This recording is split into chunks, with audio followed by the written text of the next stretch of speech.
প্রধান শিক্ষক নিজে পায়ের জুতা খুলে মারতে আসে। আমাদের ফাকুল্লা বহুমুখী উচ্চ বিদ্যালয়ের প্রধান শিক্ষক মোহাম্মদ নিয়ামুল কবির আওয়ামী লীগ সরকারের সুপারিশে প্রধান শিক্ষক পদে নিয়োগ পান।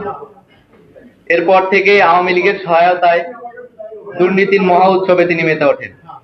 তার দুর্নীতি সমূহ স্কুলের বড় বড় 7টি মেহগনি গাছ ও একটি কড়ির গাছ বন বিভাগের অনুমতি ছাড়া বিক্রি করে স্কুল ফান্ডের টাকা জমা না দিয়ে তিনি নিজে আত্মসাৎ করেন।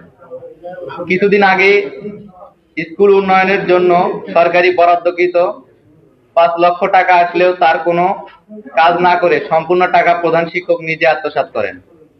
স্কুলে আনুমানিক 12 বান্ডিল টিন বিক্রি করে সম্পূর্ণ টাকা নিজের পকেটে তোলেন।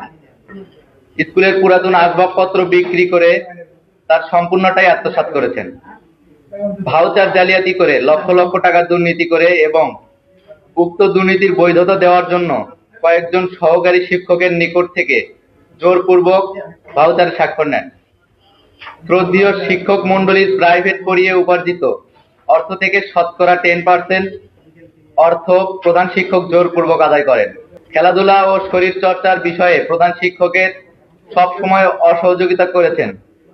প্রিয় সাংবাদিক ভাইয়েরা, অতীব দুঃখের সাথে বলতে হচ্ছে, উপরিউক্ত সমুদয় দুর্নীতির বিষয়ে গত 30/1/2025 তারিখে মানববন্ধন করতে গেলে প্রধান শিক্ষক আওয়ামী সন্ত্রাসী দিয়ে ভয় দেখিয়ে আমাদের শান্তিপূর্ণ মানববন্ধন ব্যর্থ করার চেষ্টা করে।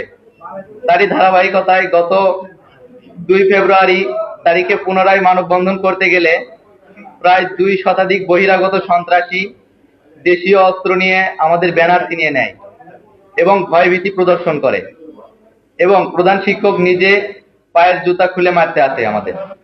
আমাদের এমন নাজেহাল পরিস্থিতি দেখে সাহায্যে এগিয়ে এলে মোহাম্মদ মেহেদী হাসান হিরু নামের একজন অভিভাবক তাকেও মারধর সম্মুখীন হতে হয়। আরো অত্যন্ত দুঃখের বিষয় যে একজন সভাপতি প্রার্থী মোহাম্মদ জাহাঙ্গীর আলিম জ্যাকি নিজেও প্রধান শিক্ষকের এই ঘৃণিত ঘটনার নেতৃত্ব দিয়েছেন।